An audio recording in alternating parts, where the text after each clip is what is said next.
Assalamu alaikum wa rahmatullahi wa barakatuhu. Hi dear students, how are you? I hope you will be fine. This is Naqib Ahmad and you are watching Naqib Classroom. Students, आज है unit number 5 में lecture number 5 और आज के इस lecture में हम rank correlation को डिस्कस करेंगे।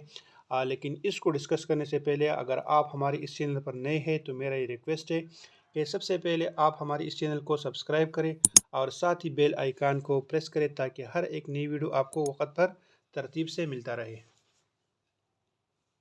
अच्छा स्टूडेंट्स, रैंक कोरिलेशन को प्रॉपरली डिस्कस करते हैं। इससे पहले हमने लेक्चर नंबर 4 में काल्पियर्सन कोएफिशिएंट ऑफ कोरिलेशन को डिस्कस किया है। काल्पियर्सन कोएफिशिएंट ऑफ कोरिलेशन को हम दो हालत में यूज़ नहीं कर सकते। एक हालत या एक सिचुएशन ये है जब डेटा क्या हो, क्वालिटेटिव डेटा हो, ठीक है। यानी इससे पहले हमने ये कहा था कि काल्पियर्सन कोएफिशिएंट ऑफ कोरिलेशन को हम क्वांटिटेटिव डेटा के लिए यूज़ करते हैं, ठीक है। क्वालिटेटिव डेटा के लिए इसको यूज़ नहीं कर सकते। दूसरा सिचुएशन ये है कि joint distribution of X and Y is not normal. और दूसरा सिचुएशन ये है कि जब एक्स और वाई का जॉइंट डिस्ट्रीब्यूशन हो और ये क्या हो, नॉट नॉर्मल हो, यानी नॉर्मल ना हो, ये डेटा नॉर्मल ना हो, तो उस सिचुएशन में हम काल्पियर्सन कोएफिशिएंट ऑफ कोरिलेशन को यूज़ नहीं कर सकते, ठीक है। तो फिर हम क्या करेंगे?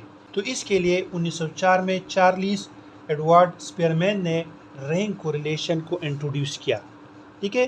तो फिर जब हमारे पास डेटा क्या हो, क्वालिटेटिव हो या joint distribution of X Y क्या हो, नॉट नॉर्मल हो, तो इस सिचुएशन के लिए फिर हम रैंक कोरिलेशन यानी स्पीयरमैन रैंक कोरिलेशन को यूज़ कर सकते हैं, ठीक है। रैंक कोरिलेशन यानी स्पीयरमैन रैंक कोरिलेशन है, इसको फिर क्वालिटेटिव और क्वांटिटेटिव दोनों डेटा के लिए यूज़ कर सकते हैं, लेकिन ये ज़्यादा सूटेबल क्वालिटेटिव डेटा के लिए है, ठीक है। रैंक कोरिलेशन में हम क्या करते हैं? रैंक कोरिलेशन में हम रैंक असाइन करते हैं डेटा को, ठीक है। डेटा को हम रैंक असाइन करते हैं और उस रैंक्स को हम फार्मूलाज में यूज़ करके स्पीयरमैन रैंक कोरिलेशन को कैलकुलेट करते हैं। स्पीयरमैन रैंक कोरिलेशन के लिए फार्मूला कुछ इस तरह है, R S is equal to 1 - 6 D square divide by N cube minus N, ठीक है। ये फार्मूला है और इस एस का मतलब ये है स्पीयरमैन, ठीक है। इस एस का मतलब ये है स्पीयरमैन और आर का मतलब है कोरिलेशन। तो इस आर का यानी इसका जो लिमिट है ये -1 to 1 आएगा, ठीक है। -1 to 1 इसका लिमिट आएगा, यानी इसका जब आंसर आएगा तो -1 से लेकर 1 तक इसका आंसर आ सकता है। और यहाँ पर जो डी है, डी हमारे पास इक्वल है R1 - R2। जब हम रैंक्स फाइंड करते हैं रैंक नंबर 1 से, जब हम रैंक नंबर 2 को माइनस करते हैं तो उससे हम डी को फाइंड करेंगे, ठीक है। फॉर एग्जांपल रैंक हम कैसे असाइन करेंगे? लेट्स सपोज ये हमारे पास हाइट है 70, 72, 63, 58, 61। तो अब यहाँ पर देखिए सबसे लार्ज वैल्यू कौन सी है? ये 72 है, तो इसको हम 1 असाइन करेंगे, 70 इसको 2, 63 इसको 3, 58 इसको 5 और 61 इसको 4, ठीक है। तो इसी तरीके से हम रैंक को असाइन करेंगे। अब हम एक न्यूमेरिकल क्वेश्चन करेंगे और ये सीखेंगे कि हमने रैंक कैसे इनको असाइन करने हैं जब हमारे पास जॉइंट डिस्ट्रीब्यूशन हो, ठीक है। और उसके लिए फिर हम स्पीयरमैन रैंक कोरिलेशन को कैसे कैलकुलेट करेंगे। अच्छा स्टूडेंट्स, अब ये एक न्यूमेरिकल क्वेश्चन है, इसमें आप ये सीखेंगे कि हमने रैंक कैसे असाइन करने हैं और इसके लिए फिर स्पीयरमैन रैंक कोरिलेशन को कैसे कैलकुलेट करना है। तो यहाँ पर आप सबसे पहले देखिए, ये हमारे पास डेटा है जो हमें क्वेश्चन में दिया गया है, एक्स और वाई, ठीक है। ये हमारे पास ओरिजिनल डेटा होगा, ये हमें दिया गया होगा, एक्स की वैल्यू ये है और वाई की वैल्यूज़ ये है। और फिर हमें क्वेश्चन में ये कहा गया है कि आपने इसका स्पीयरमैन रैंक कोरिलेशन फाइंड करना है। तो सबसे पहले हमने क्या करना है, हमने इसका रैंक फाइंड करना है और फिर इसके लिए हमने रैंक निकालनी है। इसको जब हम रैंक असाइन करेंगे तो इसको हम R1 से डिनोट करेंगे और इसको जब हम रैंक असाइन करेंगे तो इसको हम R2 से डिनोट करते हैं। तो यहाँ पर अब देखिए सबसे पहले इस x को यानी R1 जब हम रैंक इसके लिए निकालते हैं, इसमें सबसे लार्ज वैल्यू क्या है, ये 12 है, तो इसको हम 1 देंगे। फिर 11 है, इसको हम 2, फिर 10, इसको 3, फिर 4 इसको 4 और फिर 5 इसको 5 देंगे। ठीक है, अब यहाँ पर देखें ये हमारे पास क्या है, y है, y की वैल्यूज़ है और इसके लिए हम रैंक फाइंड करते हैं तो इसको R2 से डिनोट करेंगे।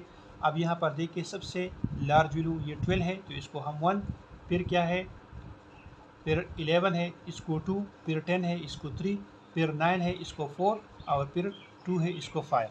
तो ये हमारे पास क्या आ गई, रैंक्स आ गई। अब हमने यहाँ पर फार्मूला लिखना है। फार्मूला कुछ इस तरह है, R S is equal to 1 minus 6 summation D square divide by N cube minus N. ठीक है, तो सबसे पहले हमने डी को निकालना है और डी हम पढ़ चुके हैं कि डी हमारे पास क्या है, R1 माइनस R2, यानी जब हम इस R1 से R2 को माइनस करते हैं तो हमारे पास D आ जाएगा। ठीक है, यानी 5 से 1 को माइनस करेंगे, 4 से 3 को माइनस करेंगे, 3 से 2 को, 2 से 4 को और 1 से 5 को। ठीक है, तो ये वैल्यूज़ हमारे पास आ जाएगी जो कि है D। फिर हमने चूँकि हमें यहाँ पर ज़रूरत है किस चीज़ की, D स्क्वायर की, तो इसका हमने स्क्वायर लेना है। तो जब हम इसका स्क्वायर लेंगे तो ये वैल्यूज़ हमारे पास आ जाएगी और फिर इसका समेशन, तो जब इसको सम करेंगे तो ये हमारे पास 38 आ जाएगा। ठीक है, तो यहाँ पर हम 38 को पुट करेंगे और ये n जो है ये हमारे पास क्या है, ये 5 है, क्योंकि हमारे पास टोटल वैल्यूज़ कितने हैं, 5 वैल्यूज़ है। ठीक है, तो n हम यहाँ पर 5 को पुट करेंगे, 5 क्यूब माइनस 5, और जब हम इसको कैलकुलेट करेंगे तो इससे हमारे पास आ जाएगा 1.9, और इस 1 से जब हम 1.9 को माइनस करेंगे तो हमारे पास आ जाएगा माइनस 0.9। अब आपने यहाँ पर इंटरप्रेट करना है, यानी अपना इंटरप्रिटेशन देना है।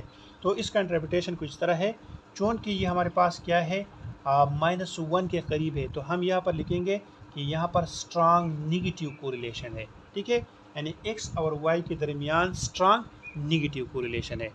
समझ में आ गई? अच्छा जी, अब अगर ऐसा सिचुएशन आ जाए कि हमारे पास x और y इन वैल्यूज़ में एक वैल्यू रिपीट आ जाए तो फिर हम क्या करेंगे, फिर हम उसको रैंक कैसे असाइन करेंगे। ठीक है, तो इसके लिए एक और न्यूमेरिकल क्वेश्चन करते हैं और उसमें हम ये सीखते हैं कि हम रिपीटेड वैल्यू को रैंक कैसे असाइन करेंगे। अच्छा स्टूडेंट्स, जब हमारे पास डेटा में रिपीटेड ऑब्जर्वेशन आ जाए तो हम क्या करेंगे, सबसे पहले इसके लिए आपने ये फार्मूला याद रखना है, R S is equal to 1 minus 6 summation D square plus T divide by N cube minus N. यहाँ पर सिर्फ और सिर्फ इस फार्मूले के साथ हमने टी का इजाफा किया है, यानी यहाँ पर हमने प्लस टी लगा लिया। ठीक है, अब हम एक क्वेश्चन करते हैं और इस क्वेश्चन में हम ये सीखते हैं कि जब हमारे पास रिपीटेड ऑब्जर्वेशन आ जाए तो उसके लिए हम रैंक कैसे असाइन करते हैं और टी हमने कैसे निकालना है। ये हमारे पास x की वैल्यूज़ है और ये y की वैल्यूज़ है। तो सबसे पहले हमने x के लिए रैंक निकालना है, तो इसको हम R1 देंगे।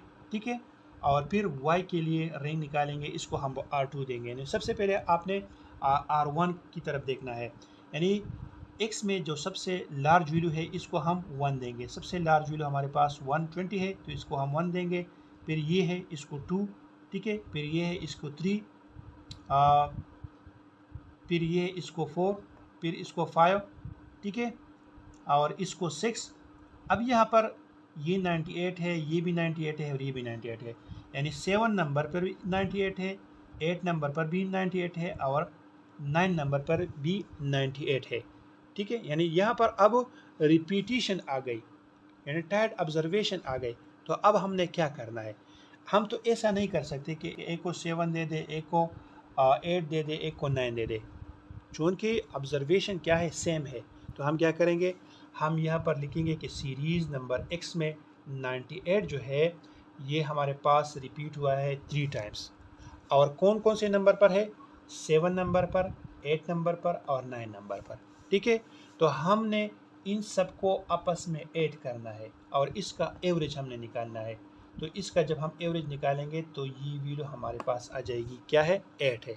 तो हमने इस 98 को 8 असाइन करना है। ठीक है, तो 9 तक तो वैल्यूज़ हो गई। अब हमारे पास एक वैल्यू रह जाती है और वो क्या है, 87 है, इसको हम 10 देंगे। चूँकि हमारे पास टोटल 10 ऑब्जर्वेशन है तो हम 10 तक रैंक ले जाएंगे। ठीक है, और फिर यहाँ पर ये फार्मूला आपने यूज़ करना है और इसमें आपने इस टाइड ऑब्जर्वेशन चून की 3 टाइम आया है, यानी m हमारे पास क्या होगा 3। तो इसी 3 को यूज़ करना है चून की इसी की वजह से, इसी की मदद से हमने t को निकालना है। ठीक है, तो यहाँ पर m की जगह हमने 3 को पुट करना है, 3 क्यूब माइनस 3 डिवाइड बाई 12, और इससे जब हम कैलकुलेशन करते हैं इससे, तो इससे हमारे पास 2 आता है। ठीक है, अब हम आते हैं y की तरफ।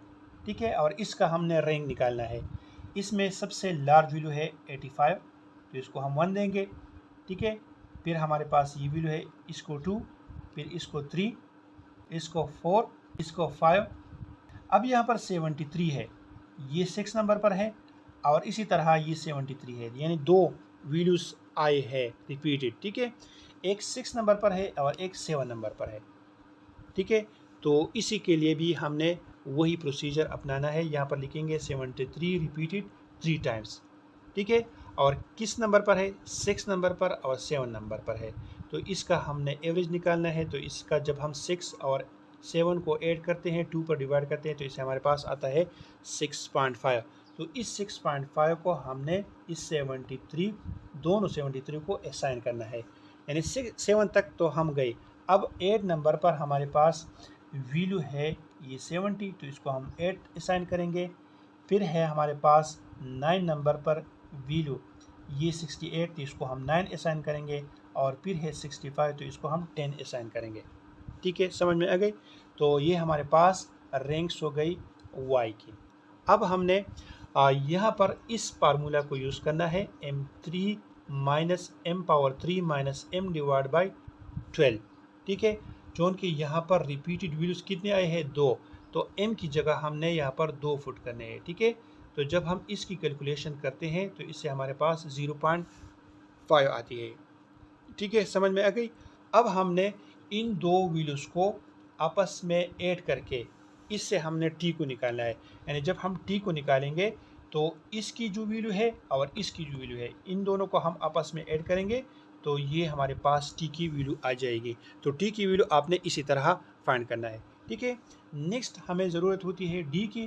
तो d कैसे निकालेंगे, R1 से R2 को माइनस करेंगे, यानी रैंक नंबर 1 से रैंक नंबर 2 को माइनस करेंगे, तो ये हमारे पास d आ जाएगा। ठीक है, और फिर इसका हमने स्क्वायर लेना है, तो ये कॉलम आ जाएगा, और फिर इसका हमने सम निकालना है, तो ये वैल्यू आ जाएगी। ठीक है, फिर इसको हमने यहाँ पर पुट करना है, 1 माइनस 6 समेशन डी स्क्वायर की ये वैल्यू आ गई, टी की वैल्यू ये आ गई, और एन की वैल्यू हमारे पास क्या है, 10 है, तो 10 क्यूब माइनस 10, और जब हम इसकी कैलकुलेशन करते हैं तो ये वैल्यू आती है, और ये हमारे पास क्या है, ये पॉजिटिव में है, तो इसलिए हम यहाँ पर ये कहते हैं कि x और y क्या है, ये पॉजिटिवली कोरिलेटेड है। ठीक है, समझ में आ गई।